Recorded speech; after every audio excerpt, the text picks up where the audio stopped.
Why do you play an MMO? For everyone, it's different, from the feeling of community to the challenge and the quest for exotic gear, or it's just the feeling of character progression and the power that comes with that. In New World, there are three main areas of which your character progresses, just like on how many avenues you can watch my content at, so go over and check out the second channel linked down below and help me level up. Anyways, you gain experience towards your overall character. Upon leveling up, you will be awarded attribute points, and that can be used to increase one of your 5 attributes in game. You'll also gain experience for a particular weapon that you are using, resulting in a weapon mastery. That may be spent on either active or passive ability within that weapon's skill tree. The final progression of your character will come in the form of trade skills, which consist of gathering, refining, and crafting. Let's jump into core attributes. Per level, you will gain attribute point to a total of 190 upon reaching your max character level of 60. You can also gain attribute points from your gear. Your character starts with 5 points per attribute and can drop below that. New World does not have a class-based system, so you have to make sure to tie your attribute points into the weapons you are wanting to use. We are going to go over each one of these attributes to help you better identify how they affect your build. Strength increases the amount of damage you do with melee weapons. Some melee weapons scale from strength and other lighter weapons scale from strength and dexterity, such as the sword. Dexterity is also the attribute that scales your damage with ranged weapons. Intelligence is the attribute you'll want to spec into if you're looking to gain damage from your magical weapons. It's important to note here, and actually very interesting, that intelligence also provides increased damage for your pure magic weapons like the fire staff, but it will also provide a damage boost to melee weapons that have a magical enchantment on them, for instance the flaming sword. This isn't going to increase the base damage of your melee weapon, as that's reserved for strength and dex, but will scale the enchantment or magical perk your weapon has. Then there's focus, the attribute you'll be speccing in aims of becoming a healer. The last attribute is Constitution, and pretty straightforward. Constitution increases your overall health, making you a little bit more tanky. With attributes covered, now you have a slight understanding of what each attribute does, so now let's cover the attribute threshold bonus. Attribute threshold bonus gives a persistent bonus to players for maintaining a certain point value in each attribute. Bonuses are awarded every 50 points invested in a single attribute, for example 50, 100, 150. Each threshold has a combat bonus and a non-combat bonus. So we're going to put them up on the screen. Just pause the video if you want to read through it, but here are the max ones for every attribute.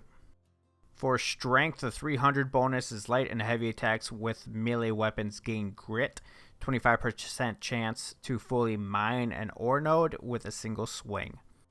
Dexterity's 300 as ammo has 50% chance of being returned, guaranteed critical hit after a dodge roll. Intelligence 300, 30% damage on first hit on full health target, 10% reduction on Azoth travel cost.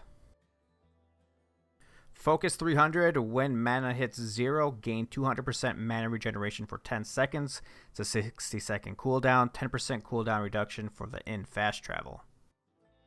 Then last but not least, Constitution's 300 is 20% duration of stun, slow, and root spells. 25% chance to chop down a tree in a single swing.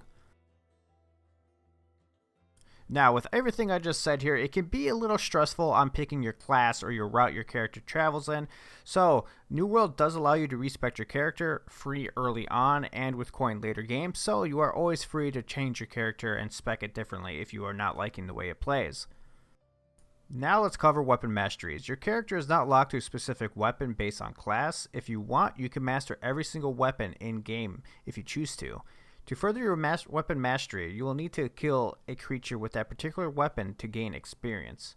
Every weapon in the game has 2 separate skill trees, and each one of the skill trees has a selection of active and passive modifiers plus bonuses that are exclusive to that weapon. It's important to point out that each weapon maxes out at level 20, and each weapon has a total of 19 abilities on each tree, totaling for 38 abilities. This means you cannot learn every skill in your weapon that may have to offer. You'll have to be deliberate on which abilities you want in your build. Mind you, you aren't forced down a single path. You are able to spread the points via the trees as you wish. For example, 10 in one, 9 in the other. You are able to respec your weapon mastery just as like you can with attributes. For weapon scaling, each weapon scales off a different attribute. Some weapons scale off a single attribute, while others have a primary and secondary, for example. Sword and shield requires strength and dexterity. The rapier requires dexterity and intelligence. For further weapon scaling, make sure to subscribe to the channel and check back when we do a deep dive. Then there is trade skills. Trade skills are made of 3 non-combat categories, which include gathering, refining, and crafting. The max level of any trade skill is 200. Gathering is broken into 5 skill lines, which include fishing, mining, skinning, logging, and harvesting.